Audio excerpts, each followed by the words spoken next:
Hello smarties, welcome back to S educators. 2 दिन complete हो चुके हैं, आज है डे 3। तो सबसे पहले तो कोट, कहीं पहुंचने के लिए कहीं से निकलना बहुत जरूरी होता है। वेरी नाइस और बहुत ही करेक्ट स्टेटमेंट है। कंफर्ट जोन से बाहर निकलोगे, कंसिस्टेंटली प्रैक्टिस करोगे, तभी तो हमारा वो 360 डिग्री वाला यानी 80 आउट ऑफ 80 वाला टारगेट पूरा होगा।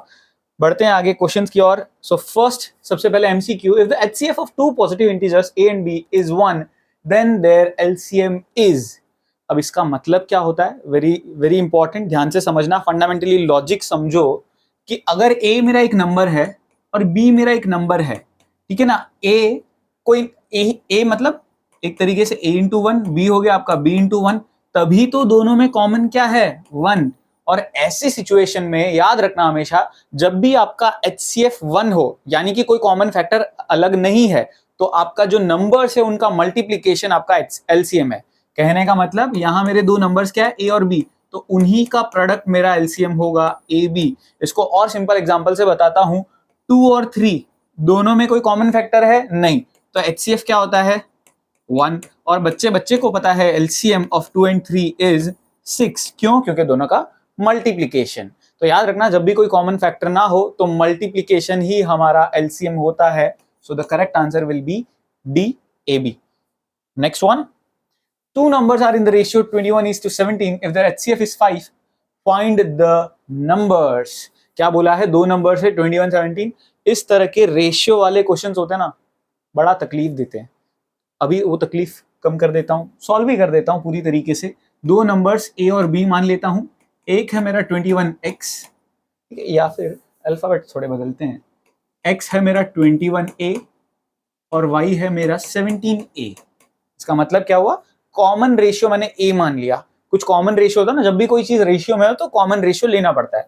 अब इसका प्राइम फैक्टराइजेशन करूं तो निकल के आता है 3 इंटू 7 इंटू ए, और इसका निकल के आता है 17 इंटू ए। क्योंकि 17 प्राइम नंबर है, किसी के टेबल में आता नहीं है, तो सिर्फ ऐसे लिखूंगे। अब यहाँ पे अगर मैं ध्यान से ऑब्जर्व करूं तो एचसीएफ यानी कि दोनों में जो कॉमन चीज है वो सिर्फ ए अल्फाबेट है। ए के अलावा कोई चीज कॉमन नहीं है। और यही जो एचसीएफ है वो नंबर के तौर पे क्वेश्चन में 5 दिया है, यानी कहीं ना कहीं ए की वैल्यू क्या है? 5। ए पता चल गया 5।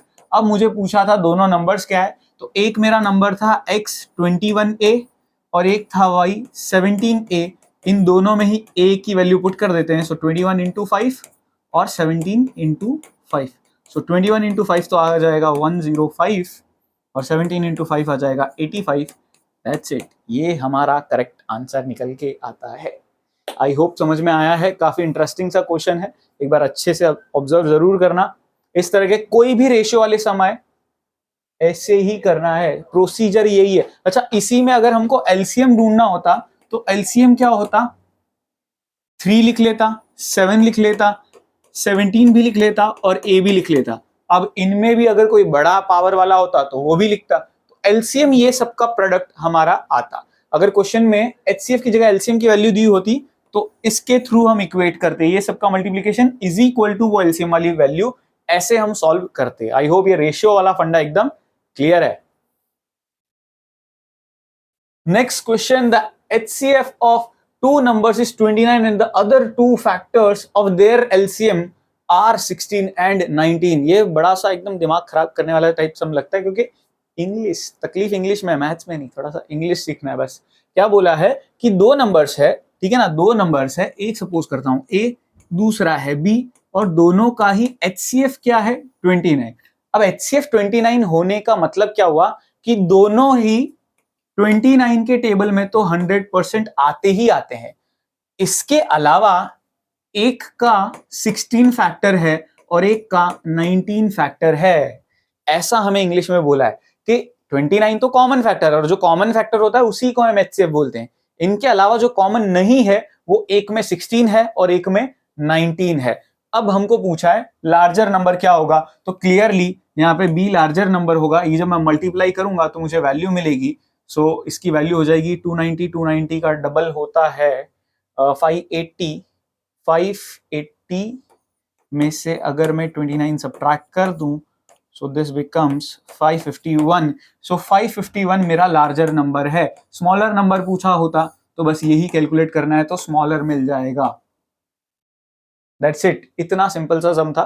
थोड़े आप इंग्लिश में चाहो तो स्टेटमेंट लिख सकते हो, let the numbers be A and B and their prime factorization will be so and so, ऐसे सब करके आप इजीली मार्क्स स्कोर कर सकते हो, very easy, done. Next question है, हो very interesting one, the greatest number that will divide this this this and this so as to, अब डिवाइड बाई, डिवाइडेड फ्रॉम, ये सारे इंग्लिश स्टेटमेंट्स बहुत important है। ये क्या बोला, the greatest number that will divide this, divide this का मतलब क्या है कि ये ऊपर है और नीचे से वो नंबर डिवाइड हो सकता है। तो पहली बात तो लीव रिमाइंडर 40, तो पहली बात तो अगर मेरे को ग्रेटेस्ट नंबर, ये इनके डिवीजन में कोई नंबर ढूंढना है, मैंने पहले भी इस तरह का एक लॉजिक बताया था।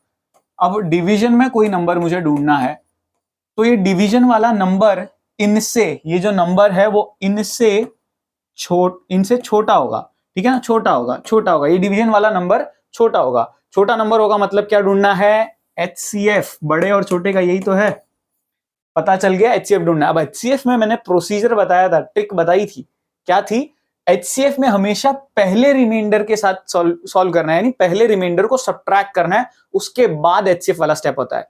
LCM में क्या होता है, पहले LCM फिर रिमाइंडर एडिशन, इसमें पहले रिमाइंडर सब्ट्रैक्शन फिर HCF। तो पहले तो मैं क्या करूंगा, 40 सब में से सब्ट्रैक्ट कर दूंगा, यानी 76 भी -40, 112 भी -40 और 172 भी -40। यहाँ पे मुझे मिलेगा 36, यहाँ पे मिलेगा 2 और 7 और यहाँ पर मुझे मिलेगा 2 और 13, राइट, 132। ये तीनों नंबर मिल गए हैं। अब इनका मुझे क्या ढूंढना पड़ेगा, HCF। तो HCF फटाफट ढूंढते हैं। देखो इन दोनों में तो मुझे क्लियरली 36, क्या ये 36 की टेबल में आएगा, एक बार चेक कर लेते हैं। 36 का prime factorization is very simple, directly ही लिख देता हूं। 36 होता है हमारा 6 का स्क्वायर और 6 होता है 2 इंटू 3, सो 2 स्क्वायर 3 स्क्वायर, और 72 36 का डबल होता है तो 2 एक और बार आ जाएगा। बारी आती है 132 की, 132 का आधा होता है हमारा 66 आई गेस, ठीक है ना, 2 132 6 6 2 3 3 3 11, सो ये होता है 2 का स्क्वायर 3 और 11। और मैंने बात की थी HCF की, तो हाईएस्ट सबसे बड़ा कॉमन फैक्टर, देखो 2 में सबसे ज्यादा से ज्यादा 2 पावर 2 ले सकता हूं, उससे बड़ा मैं ले नहीं सकता क्योंकि सबसे छोटा पावर लेना है, सबसे छोटा पावर तो 2 पावर 2 है। फिर 3 में सबसे छोटा पावर सिर्फ 3 है, सो 2 का स्क्वायर इज 4, 4 3 जा 12, 12 तो मुझे मिल गया HCF। और इन ईच केसेस के स्क्वायर, अब यानी ये जो HCF मिला है ये किस चीज के बराबर है ना, 12 is equal to K square into 3, 3 नीचे जाके डिवाइड होगा तो 12 divide by 3 is equal to K square, so K square is equal to 4 and K is equal to 2, so 2 is the correct answer. I hope समझ में आ गया, बहुत interesting question, मजा आया। आगे बढ़ते हैं। अच्छा, ये इस टाइप का क्वेश्चन मैंने करवाया हुआ है, देखो नंबर्स खाली थे उसमें, इस नंबर की जगह अल्फाबेट आ गए हैं, ऐसा वाला टाइप का क्वेश्चन मैंने करवाया था। डिट्टो सेम प्रोसीजर करना है, प्रैक्टिस करो, आपको आना ही चाहिए। अभी वीडियो को पॉज करो, पहले खुद सॉल्व करो, फिर क्रॉस चेक कर लो, क्योंकि खुद से ही तो सीखना है ना, खुद से ही लिखने के काबिल बनना है। मैं तो आऊंगा नहीं एग्जाम देने। सो पहला स्टेप अगेन सेम ही है, अज्यूम करना। सो लेट अस अज्यूम वाला स्टेप। उसके बाद हम a अपॉन बी सपोज करेंगे, दोनों साइड स्क्वायरिंग करेंगे तो आइडेंटिटी लग के कुछ ऐसा हो जाएगा, 2 root P Q is equal to A square B square. ये दोनों चीजें उस साइड जाएगी तो 2 root P Q is equal to A square upon B square minus P plus Q. ठीक है, एलसीएम लेंगे, या तो चलो माइनस नहीं तो हम थोड़ा सा माइनस पी माइनस क्यू कर लेते हैं, इधर एलसीएम लेना पड़ेगा तो 2 root P Q equals to A square minus P B square minus Q B square whole upon B square, 2 नीचे भेज देंगे, so root P Q equals to, तो बिना नंबर के साथ भी खेलना सेम तरीके से ही है, प्रोसेस सेम है, गड़बड़ कुछ मत करना बस, 2b स्क्वायर। इसके बाद हमेशा की तरह फिक्स चीज, irrational, rational, not equal, this contradicts our assumption, therefore this is an irrational number। Same to same procedure, अच्छे से लिखना ही है, ये बहुत इंपॉर्टेंट सम है। तो आगे बढ़ने से पहले हमेशा की तरह जिस चीज का इंतजार था वो घड़ी आ गई है। आज का कोड है 7078। 4 डिजिट का कोड जो आपको अटेंडेंस मार्क करने के लिए चाहिए वो है 7078। और याद रखना, अगर आपको वीकली प्राइस जीतना है तो 5 अटेंडेंस तो आपकी मिनिमम होनी ही चाहिए। सो 5 अटेंडेंस होगी भैया तो ही आप रेस में लगोगे और रेस में आप जीतने के चांसेस होंगे। अगर 5 अटेंडेंस नहीं है तो आप एलिजिबल नहीं कहलाओगे, इवन इफ आप लीडर बोर्ड में टॉप पर हो तो भी। और बाकी ग्रैंड प्राइजेस के लिए तो अपने को लगना ही है, पढ़ाई के साथ साथ थोड़ा गिफ्ट प्राइज भी मिल जाए, मजा आ जाए। Next question, find the HCF of 378, 180, 420 by prime factorization. Prime factorization करके HCF ढूंढो। प्राइम फैक्टराइजेशन पहले तो कर लेते हैं फटाफट से। कैलकुलेशन में गड़बड़ नहीं करना है, कैलकुलेशन इज वेरी इंपॉर्टेंट। 8 जा 16, 9 जा, अब 189 तो 17 का स्क्वायर होता है, तो मैं प्राइम नंबर डायरेक्ट ही लिख लेता हूँ, यानी 378 जो था भैया वो तो बन गया 2 इंटू 17 का स्क्वायर। इसके बाद अगला नंबर है 180, सो 290, 245, 315, 35 एंड 51। सो 180 का हमारा प्राइम फैक्टराइजेशन हो गया 2 का स्क्वायर, 3 का square and 5, and last number is 420। And 422 से जाएगा तो 210, 2105, 105 है, हाँ गड़बड़ नहीं, 335, 5771। सो यहाँ पर हमारा 420 का एलसीएम निकल के आता है 2 स्क्वायर 357। तो HCF इज क्लियरली जो तीनों में ही कॉमन हो, तीनों में सिर्फ एक बार ही 2 आ रहा है। देखो यहाँ 2 बार आ रहा है लेकिन मैक्सिमम एक बार ही कॉमन है, सो 2 तो आ जाएगा भैया।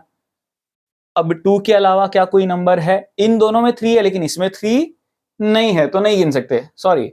5 2 में है बट इसमें नहीं है, सो नहीं गिन सकते। सो HCF हमारा सिर्फ और सिर्फ 2 आएगा, 2 के अलावा कुछ भी नहीं है। 14, 90, यहाँ पर 189 आ रहा है, कुछ गड़बड़ तो नहीं है ना, देख लेते हैं एक बार। नहीं, परफेक्ट है, कोई दिक्कत की बात नहीं है। सो यहाँ पर हमारा HCF तो 2 आ गया, लेकिन आगे एक और चीज बोली है, is the HCF into LCM of 3 numbers equal to the product of 3 numbers. यानी HCF इंटू एलसीएम अगर करूं तो पहली बात तो एलसीएम भी ढूंढना पड़ेगा अगर ये स्टेप करना है तो एलसीएम क्या निकल के आएगा? एलसीएम 2 का सबसे बड़ा पावर 2, 3 का सबसे बड़ा पावर 2, 5 एक ही बार है, 7 5 2 बार गिनना पड़ेगा। तो बेसिकली अब पूरा कैलकुलेशन तो आपको करना ही पड़ेगा और आप क्लियरली दिखा सकते हो LCM into HCF is not equal to A into B into C, है ना। इसको A मान लो, इसको B मान लो और इसको C मान लो, ठीक है। इस तरीके से आपको कैलकुलेट करना पड़ सकता है। यहाँ पर सबसे बड़ा पावर, अब यहाँ पर कैलकुलेशन के लिए 5 भी गिन लिया और 7 भी गिन लिया, 17 का स्क्वायर भी गिन लिया। इन सबका मल्टीप्लिकेशन आपको करना पड़ेगा, थोड़ा सा बड़ा नंबर है, वीडियो अननेसेसरी स्ट्रेच हो जाएगा, इसलिए मैं ये नहीं कर रहा हूँ। ये कैलकुलेट करने के बाद आप इन तीनों नंबर्स का मल्टीप्लिकेशन भी कर सकते हो और ये दिखा सकते हो कि इन दो का प्रोडक्ट इन तीन के प्रोडक्ट के बराबर नहीं है। आई होप समझ में आ गया। Done, that's it. आज के क्रेजी 6 क्वेश्चंस हो चुके हैं, कोड मैंने आपको बता दिया है। बने रहो ऐसे ही मजेदार सीरीज में 360 डिग्री मैथ्स में। आगे जाके भी आपके लिए और भी ज्यादा सरप्राइजेस आएंगे for boards 2026। Thank you so much for watching, मिलते हैं नेक्स्ट वीडियो में।